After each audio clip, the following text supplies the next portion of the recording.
Welcome back to another edition of the Disney Dish podcast with Jim Hill. It's me, Len Testa, and this is our show for the week of Schmurz Day, November 9th, 2020. On the show today, news, and is Disney World prepping for a New Year's Eve event? In our main segment, Jim tells us about the history of Disney's Dixie Landing Resort and how the remake of that might give us clues as to how Splash Mountain will be rethemed. Let's get started by bringing in the man who says that cutting your hair short is just saying, okay, face, it's all up to you now. It's Mr. Jim Hill. Jim, how's it going? Oh, that's a problem when you're bald and you cut your hair. You have so much face. Miles. So much face. So much face. It's great. It's going to be great. I got forehead that almost goes all the way back to my neck. The terrible thing is I'm due to go get a haircut, which again, in the age of COVID is such great fun. But that's why I haven't done it.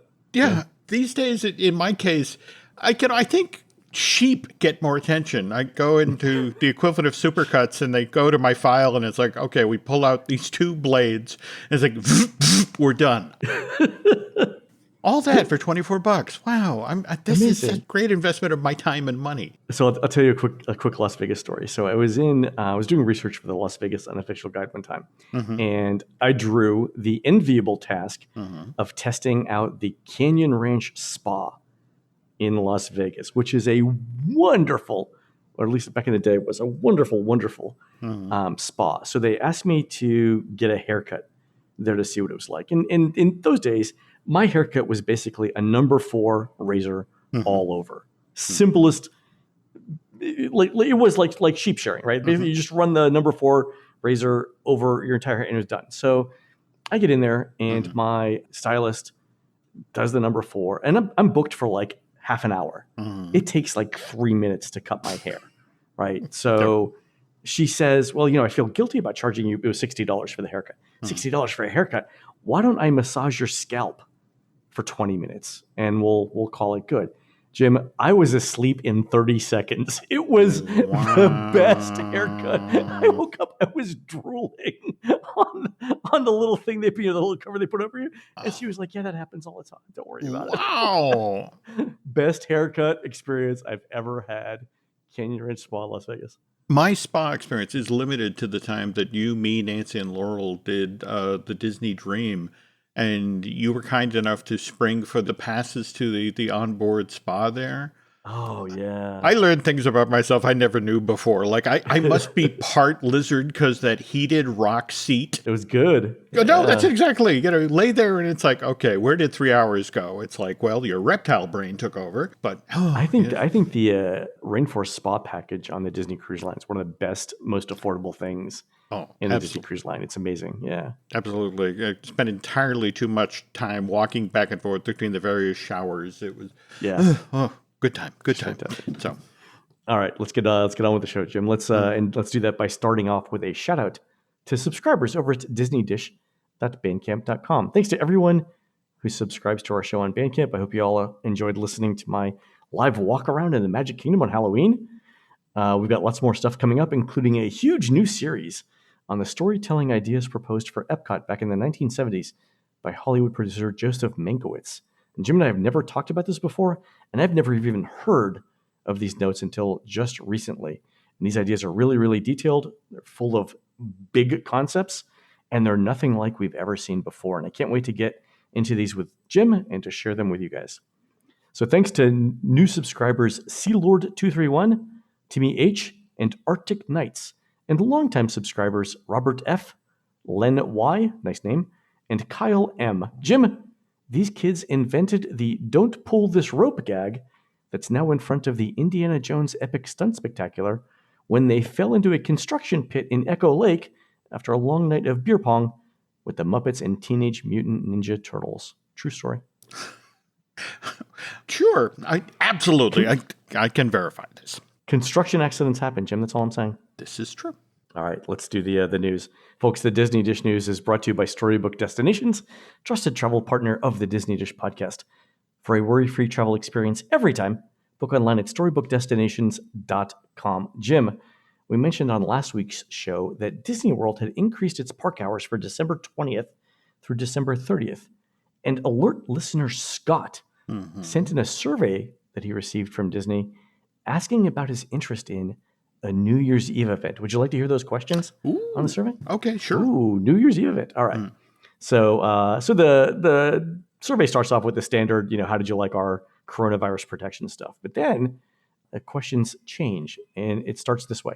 For the next series of questions, please assume that the new Walt Disney World Resort processes and procedures, as described earlier, are still in place when thinking about your scheduled Walt Disney World trip over New Year's Eve. First question is, how committed are you to this particular trip? And I think the reason why they're asking this question is we want to make sure that, or Disney wants to make sure that you're coming before they go to the trouble of scheduling this event. So are you fully committed? Are you somewhat committed? Are you not very committed? Or are you not at all committed? And the next question is, do you anticipate celebrating New Year's Eve up to and through midnight this year while visiting the Walt Disney World Resort? Yes, definitely. Yes, probably. Maybe, maybe not. No, probably not. And no, definitely not. So again, they're just trying to figure out how committed people are here, right? All right, fair enough. Then the next question is, and this is a slider on a scale from 1 to 7, 1 being smaller, 7 being larger. The question is, what kind of New Year's Eve gathering is most appealing to you this year, where all gatherings include physical distancing measures? And Disney bolded the phrase in this survey, where all gatherings include physical distancing measures. So do you favor 1, smaller, more intimate gatherings, or 7, larger, more public feeling gatherings? And then the next one, again, same 1 to 7 scale, 1 being calm, 7 being lively, is what tone or mood of a New Year's Eve experience is most appealing to you? Now, Jim, I've never seen Disney ask a question about what kind of mood you want at a live event. And I think here they're trying to figure out how celebratory people want to be in the middle of a pandemic. Is that what you're... Yeah. And that makes sense. Right? Especially in 2020. It's just sort of like, no yelling. Okay, I just want a comfortable chair. Exactly. The next question, again, same 1 to 7 scale. Would you rather the experience be 1, family-friendly, 4, neutral, or 7, geared towards adults? That part, I guess, with kids, you'd have to find a babysitter. Yeah. I'm old enough to have seen how New Year's Eve celebrations have changed. I mean, it used to be Guy Lombardo with his Royal Canadians on stage, and there was very much a drinking component, and we've seen in our own lifetime, Len, the sort of the rise of the Dick Clark modern music, big group of people in Times Square or wherever grow up. So it's adult means alcohol, family friendly means not so much. New Year's Eve has changed over the years, or the way we celebrate it. Okay, good point. So maybe Disney's just trying to gauge that. Yep. All right. So there are 2 more questions that I want to go over. And this is where the next question is Disney trying to figure out where, like what specific area within Walt Disney World you would feel comfortable celebrating a New Year's Eve party. And so the question is this: thinking about your expectations around a New Year's Eve experience at the Walt Disney World Resort this year, please indicate your level of interest in attending a celebration at each of the following venues. And so the responses there are 5 of them, ranging from not at all interested to extremely interested, with the middle being somewhat interested, right? So 5-point scale from not at all interested to extremely interested. The first one is inside a sit-down restaurant at Disney Springs. And that's interesting because there aren't that many places that have super capacity, right? I mean, I guess Boathouse is big, or maybe they could just block off a few of them. Similarly, the other question is outside of Disney Springs. Okay, I can see that. Yep. In my Walt Disney World Resort hotel room through live stream celebrations on in-room TV available. That sounds like the ending of the old Carousel of Progress. There we go. I'm watching the New Year celebration in Europe in the East. Yeah, and I look forward to my VR goggles that are the size of a small foreign car. So, yes. Wearing a shoebox on his head. That's great. There we go, yeah. At a location off Walt Disney World property. I can't imagine that's going to get a lot of interest. Unless it's like Golden Oak. Golden Oak Block Party sounds great. Inside a sit-down restaurant at a Walt Disney World Resort Hotel. Okay, they got tons of options there. Inside a Walt Disney World Resort Hotel. I can see this. Like, if you think about it, like Wilderness Lodge, Animal Kingdom Lodge, that would be contemporary. Yeah, okay. It's not bad. Yep. All right. At a Walt Disney World theme park. Outside at a Walt Disney World Resort Hotel, e.g. by the pool. Ooh.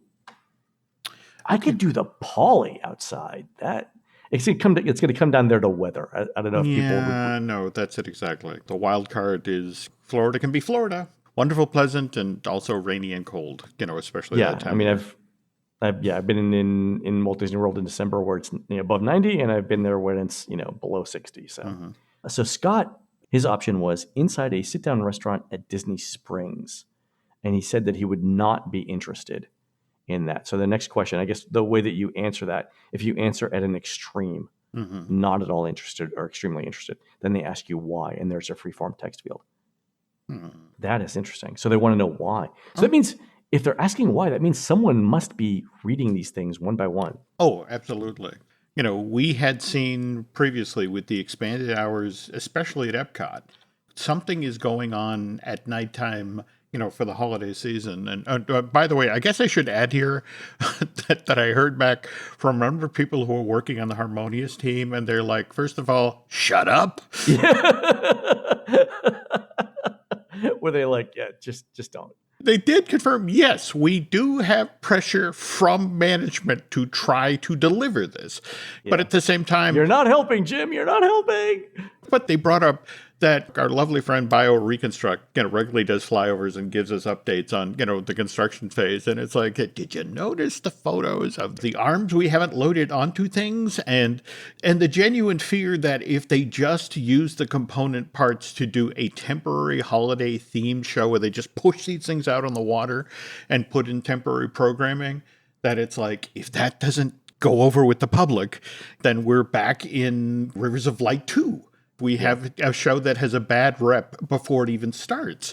So it's one of these things like, yes, they're asking us to do it, and no, we don't want to do it. And so it's like, don't talk about that anymore. So this is me not talking about it anymore. So you're gonna wake up one day and there's gonna be a broken Illuminations mug on your doorstep as a warning. There we go. All right, cool. That's a great survey, Scott. Thanks for sending that in. Absolutely. Jim, other news: Disney Cruise Line departures were canceled through the end of 2020. That's not a surprise. Yeah. Have you seen, though, that as part of the CDC requirements, they have to do at least 2 successful simulated cruises? Ooh, have you seen this? I have not. Do they need volunteers? Because I signed up. Did you really? Oh, yeah. So, wow. So the CDC says they can. What they have to do is go through a simulated cruise while the ship is at port, so Port Canaveral in this case, for example. Okay. Where they would go through the entire onboarding, the embarkation process, and through a complete couple-day cruise, complete with meal service and spas and everything. Wow. But without the ship actually leaving, using crew or volunteers to figure out how things work. And the CDC is going to be there as well. And if that goes well, then the next step would be to repeat the entire thing again, but this time with the ship not at dock, with the ship out at sea. Wow. Okay. I signed up. I'm like, okay, let me know when this is available. And the idea is that if you go through the first one and there are any deficiencies you have to correct, you go through it again until it's fixed, and then you do the out to sea thing. And then basically you repeat the process until you get through both of them, and that's when you'll be able to cruise again. Dear Lord. Well, again, if they need somebody to test that hot rock spa chair, okay, that I will walk there. I know. Well, I've always joked, like when I'm getting off the ship, like at Castaway Cay, that's sometimes when the Disney Cruise Line will test its lifeboat system. Like you'll actually see them drop the lifeboats from the ship and drive them around the water for a little bit. And I'm like, that would be my shore excursion for the day, would be to be the person in the water in Castaway Cay, like that has to be picked up by the lifeboat, because I would be the one screaming, does this mean the buffet's not running today? Like that would be me emulating a tourist. Like, But let's remember, you were also the gentleman who, again, you're on a cruise and it's like, oh, yes, I should go run the 5K. While the rest of us, they're prying us away from the buffet with crowbars. It's like, you've had enough Mickey Shaped waffles, sir. Move along, move along. That's true. Jimmy, other big news, Rise of the Resistance boarding groups are now available at Hollywood Studios starting at 7 a.m. And you don't need to be in the parks to get them. So that is super interesting. It also looks like Disney's increased ride capacity by installing plexiglass between the rows of the ride vehicles. So that is good news. And the reason why we think that's happened, Jim, I haven't been able to get a boarding group in 3 days. But if you look at how Disney is calling the boarding groups, so we're gathering this data from Disney's system, every couple of minutes, they're way ahead in terms of when they call boarding groups versus where they were like a week ago. So they're calling boarding groups faster, and that generally means increased capacity. Wow. Okay. But I've been intrigued by this. You don't have to be in the park. Right. Yeah. Have we established a perimeter yet? Because I think they haven't. So we had our statistician, Steve, was in Atlanta when he got his on the 3rd, which is the first day that they were available. And I suspect Disney will geofence that a little bit more. Okay. Yeah, because there's no reason for you to get one in Atlanta and think that you're going to make it. That doesn't make any sense. I've got friends, again, just like you, who live in the Celebration or the immediate vicinity. It's like, can I do this from my couch? It's like, ooh. Yep, and you can. Yeah. Oh, okay. All right, folks, we're going to take a quick commercial break. When we come back, Jim tells us about how the retheming of Dixie Landings might indicate how Disney is going to update Splash Mountain.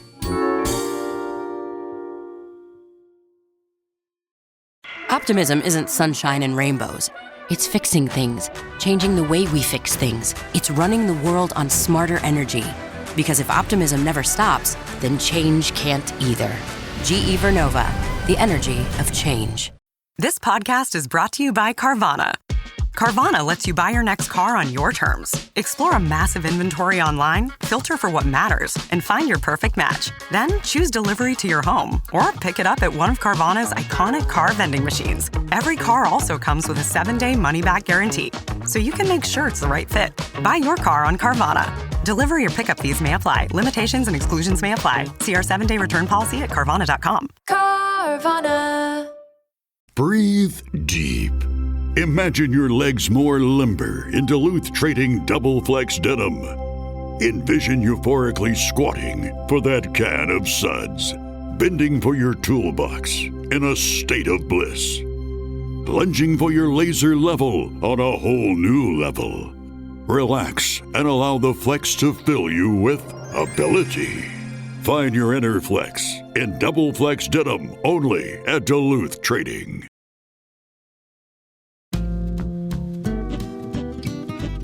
I vaguely remember Port Orleans prior to it being French Quarter and Riverside. And I know that it switched from Dixie Landings back around the Millennium celebration. And the way I remember that is, I think I've told this story, but I was tasked with avoiding a barricade. I'm not going to say hopping, avoiding a barricade that Disney had put in place when the resort was closed after 9/11 to go see what they were planning there. But why don't you, I've never actually gone through the entire history of the resort, so why don't you bring us up to speed on that? The original Port Orleans opens May of 1991. We see Dixie Landings. That opens 9 months later, February of 1992. It's only in March of 2001. Now we start to see road signage change and napkins mysteriously disappear and come back with a new name. It isn't until April 1st that we suddenly get our unified resort, where we have Port Orleans French Quarter and Port Orleans Riverside. So how did that happen? I mean, actually, I apologize. We got to do the James Mitchell thing. We got to go all the way back to the beginning, which is November of 1972. Walt Disney World Resort, it's been open for a full year at this point. The area that is known as the Vacation Kingdom, that's made up Magic Kingdom Theme Park, the Monorail Resorts, the Golf Resort, and Fort Wilderness Campground. Len, that's only 2,500 acres. out of Wow. the 27,500 acres Yeah. that Disney owns. Today, by the way, Disney owns 30,000 acres. Just last year, they snatched up another 235 acres for $6 million. And some of that is conservation offset, right? Well, yeah, that's it exactly. That just sort of tells you which sensitive areas, previously off-limit areas, Disney is thinking about moving into. Anyway, back then, Don Tatum is the chairman of the board at Disney Productions. And Don is keenly aware of the $400 million that the company spent to build the Vacation Kingdom in the late 60s, early 70s. When this thing was announced in 65, it was only supposed to cost $100 million. So Don really wants to take those 25,000 other acres that Disney owns in Central Florida and turn them into a way for the mouse to make money. This is why he launches the Buena Vista Land Company. And I'm quoting now from the annual report from 1972. This is a wholly owned subsidiary of the Walt Disney Productions, which is dedicated to the task of master planning and managing those properties around the Vacation Kingdom. So we're talking about all of this land that doesn't have anything on it yet. Now, mind you, if you're a Florida resident, you talk to Don Tatum back in 72 and asked him what the deal was with the Buena Vista Land Company, he would have said, wholly owned subsidiary, it's our vital first step to the development of Walt Disney's concept for an experimental prototype community of tomorrow. But look, Buena Vista Land Company was actually formed to build the city of Lake Buena Vista, which if everything had gone the way Don had initially hoped back in the early 70s, this leisure-oriented community would have been built on a park-like parcel of land. This is 4,000 acres of land, of woods, That's a big chunk, woods, waterways, lakes, and trails that would also feature an 18-hole golf course. And at full build-out, the city of Lake Buena Vista was supposed to have provided homes for 20,000 residents, Len. A mix of townhouses, single-family dwellings, and this is how they describe them, cluster homes, which are intended to be used as second home for snowbirds and also as corporate retreats. So again, you're talking about houses that are only occupied certain times of the year, which isn't to say that Don has entirely abandoned Walt's plans to build Epcot the city. But to Don's way of thinking, look, you have the Vacation Kingdom up at the northwest corner of Walt Disney World property.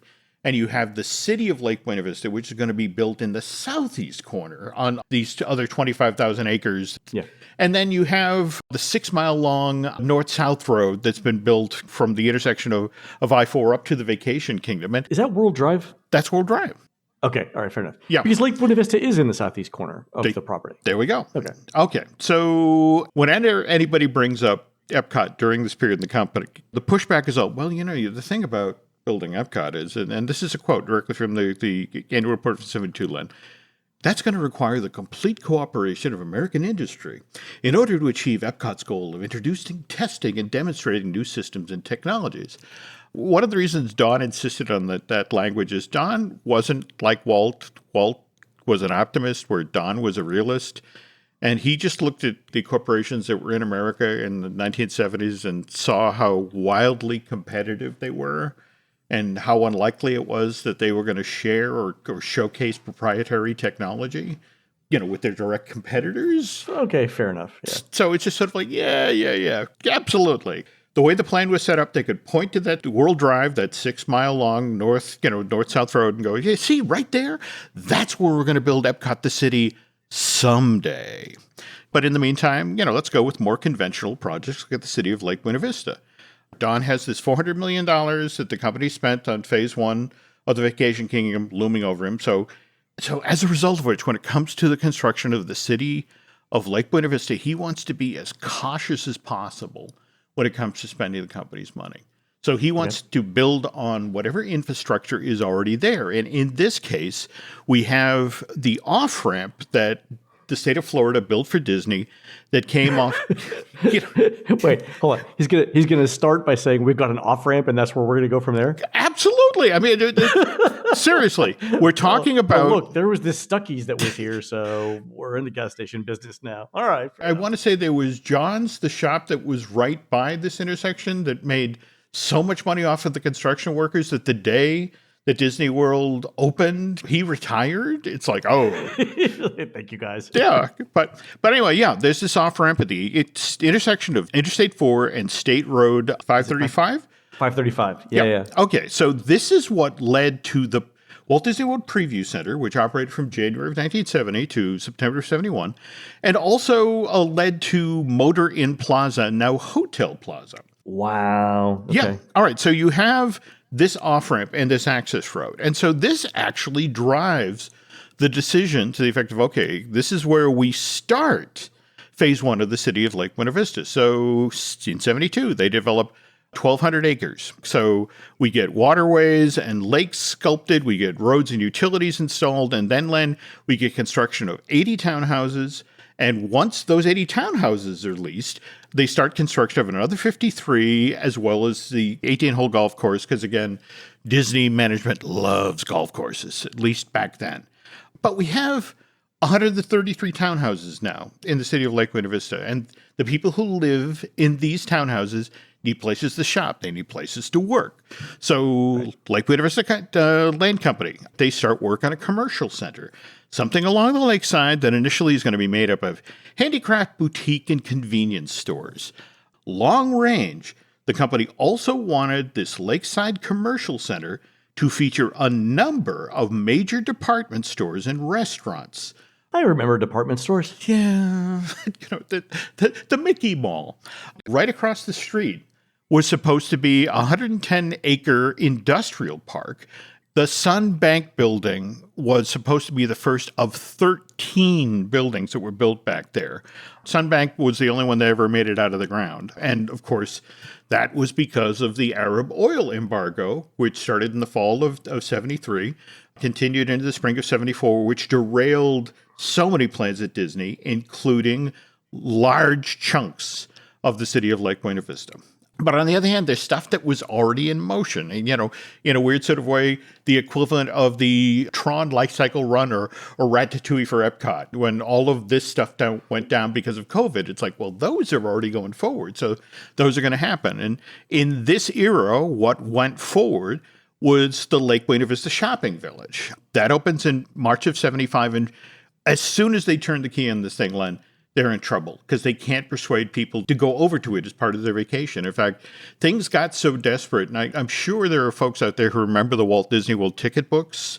And there used to be the first ticket that on the top of your tickets would be a complimentary coupon for transportation from your hotel or the parks or wherever over to the shopping village. It's like, please, God, take this coupon, get on that bus, go over, go down there. But again, nobody wants to go. So first thing you do, they rebrand it. They drop the Lake Buena Vista Shopping Village name, and it now becomes the Walt Disney World Village at Lake Buena Vista. Name trips right off the tongue there, Len. Oh, my God. Also notice the word shopping has entirely disappeared. It's like, go there. And then with the hope that giving this waterfront commercial center a new icon, Disney pours millions into the Empress Lilly. They build a 220-foot long, 60-foot wide, elegant Mississippi steamboat, which of course isn't a steamboat at all. It's a building with 3 dining rooms, 4 lounges, but it's completely tricked up. It's got filled with satin and velvet and mahogany and authentic period fixtures like brass lamps and crystal chandeliers. That opens May 1st, 1977. Walt's widow, now Lillian Truans, she got remarried in May of 69. She's there for the dedication. Even with this thing open, it struggles. So who enters the scene but Dick Nunis, who at this time anyway, is the president of Disney's Outdoor Recreation Division. It sounds like a department at Sears. It's not Parks and Resorts. Because back then, Disney still had this vision where it could reinvent itself as a corporation. So it could do things beside theme parks, like, for example, build a ski resort at Independence Lake, California. So here's Dick, and he's down at the shopping village, and he's looking out at the Empress Lilly. And 15 years previous, the Walt Disney World master planners had deliberately left a chunk of property at the Lake Buena Vista shopping village empty because that was where they were looking to eventually put in the Mickey Mall, the major department stores and restaurants. And so big chunk of property right next to the Empress Lilly left open. But Dick was one of the very first employees hired when Disneyland opened in July of 1955. And prior to shipping out to Florida to help with the completion of construction of the Vacation Kingdom, Dick had been there for the opening of New Orleans Square in July of 1966. And he had seen what an impact that had on that theme park. Dick's looking at Empress Lilly. He looks at the empty chunk of land behind him, and it's like, okay. Reaches out quietly to a bunch of Imagineers who are kind of stressing because they know that Epcot is under construction, and when it opens in 1982, there's going to be a downsize. And right now at this point, there are 2,000 Imagineers working in Glendale and Florida on both Epcot as well as Tokyo Disneyland. So when the boss comes through the door and says, "Hey, I got an idea for a project," it's like, "Yes, sir. Absolutely, sir." Tons of people who can listen. Yes. And so what gets underway at this point is the Lake Buena Vista New Orleans Square project. New Orleans. Okay, so tying it back to Disneyland New Orleans Square. Okay, there makes we sense. go. Okay, so there are actually details that were published about this project in the September 10th edition of the Epcot Construction News, which was a weekly publication handed out to the guys who worked on site. They're hoping that some of them will commit to come over and work on future projects. So the headline is Lake Buena Vista expanding guest facilities. And this article goes on to describe a two-part project, which, provided Epcot Center proves to be a success, will begin construction in 1983. So here's the gist of the article. The Walt Disney World Village is slated to expand to the south and the west from the Empress Lilly restaurant. This initial phase of the project involves 120,000 square feet of restaurants, entertainment facilities, and merchandise shops themed to a New Orleans motif. A secondary expansion calls for a new 600-room, low-rise Disney hotel, also themed to the New Orleans field. And at this point, the hotel is unnamed. One of the primary restaurants for this Lake Buena Vista New Orleans Square is called the Garden Restaurant. And the gimmick is that the side that would face the Empress Lilly would be deliberately designed to look like, your classic Southern mansion with the white columns and that sort of thing. And evidently, facing out toward the street, it would have had a different look. Anyway, they go on to say that all of these hotels and related facilities have either completed design or in the final phases of design. And again, their construction will depend on how successful Epcot Center is. They keep hammering home that point. Construction of Lake Buena Vista New Orleans Square depends entirely on how Epcot does. And Dick is excited about this. He doesn't... sorry. So, Jim, pause 1 second. So they said the construction would go south and west. South and west, right? Yeah. So south of Disney Springs is Typhoon Lagoon. They're being very, very literal here, Len, literally to the south and the west of the Empress Lilly, as in where Pleasure Island was built. Oh, got it. Okay, I thought you meant like the general area. No, okay, right, 20 feet over there, right there. Go there. Okay, I thought you meant like a couple miles. No. Just, we need people to stay here and shop, so put it next to the damn boat. Got it. So anyway, Dick's really excited about this project. He does another interview for the Walt Disney World Eyes and Ears in May of 1982. This is 5 months out from when Epcot opens, and Dick gets asked a question, do we plan to expand our hotels? And Nunis' response is, estimates say that this area is between 15,000 and 19,000 hotel rooms short. We're worried about it. Right now, we have plans to expand the Polynesian Village, the Golf Resort, and the Walt Disney Village Resort area. We also have in design 3 hotels, the Mediterranean, which will be located between the TTC and the Contemporary, Cypress Point Lodge, which will be built west of River Country and be themed to a Western hotel. It includes log cabins by Bay Lake. Does that sound familiar to you, Len, in any way? It vaguely does, yes. There we go. Okay. And then third hotel, the Grand Floridian, we're going to build on the old Asian site on Seven Seas Lagoon. It'll be a replica. Replica of the grand Florida hotels of the 1900s. Our creative people have come up with an absolutely beautiful design. And then finally... After a long vacation at the Del Coronado in San Diego? Yeah, probably. Why are you guys taking so many pictures? No reason. You go back in the hotel. And then finally, Dick says, and we have some dreams for the Walt Disney World Village. From the Empress Lilly, we're going to build a New Orleans street, and you'll be able to walk right up that into a beautiful New Orleans hotel. And again, May of 82, Epcot opens 5 months later and struggles due to some poor film choices and other things going on at the company. Disney undergoes a management change in September of 1984, and we get our new CEO, Michael Eisner, who has his own thoughts, Len, about a Southern-themed hotel for Walt Disney World, which we'll talk about on our next show. All right. So just based on what you said today, they wanted a Southern mansion. Yep. Idea and but a different kind of facade on the other side. Okay. So we did get a Southern mansion set of buildings in Port Orleans Riverside, but that's not the only kind of Southern architecture that we got. No. And in fact, all right, so what's fascinating, Len, is there's actually a brochure that Disney put together in May of 1981 for the Lake Buena Vista New Orleans Square project, where you can clearly see Dick's hand in this thing. Because, for example, at one point, one of the facades in the background is the building that Pirates of the Caribbean is housed in at Disneyland Park. And it's just one of these things like, wait a minute, you're not going to bring that ride here. It's already over the Magic Kingdom. And it's like, well, no, not the ride, but we'll have the building.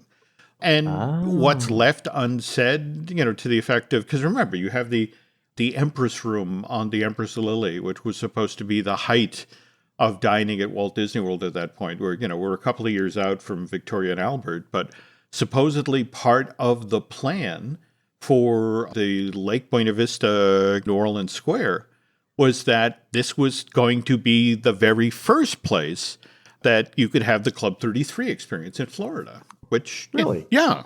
Again, same thing, just kind of secret doorway hidden off to the side. And it's just sort of like, I don't know how the guys at the Empress Room would have felt about that. It's like, wait a minute, we're supposed to be the special dining experience. And it's like, nope, sorry. So. All right. And we'll finish that, the show up next week. Absolutely. Yeah. Fabulous. Good job on that. That's super interesting. All right, folks, that's going to do it for the Disney Dish show today. Please head on over to disneydish.bandcamp.com, where you'll find exclusive shows never before heard on iTunes, including that new in-park audio that I just released and the upcoming special series on Epcot storytelling. On next week's show, we're going to finish up this history of Dixie Landings. You can find more of Jim at jimhillmedia.com and more of me, Len, at touringplans.com. We're produced fabulously by Aaron Adams, who's building a replica of Fantasyland's Toad Hall for his entry in the Wood Memorial Library's 10th Annual Gingerbread House Festival, November 27th, 2020, on Main Street in beautiful downtown Windsor, Connecticut. While Aaron's doing that, please go onto iTunes and rate our show and tell us what you'd like to hear next. For Jim, this is Len. I'll see you on the next show.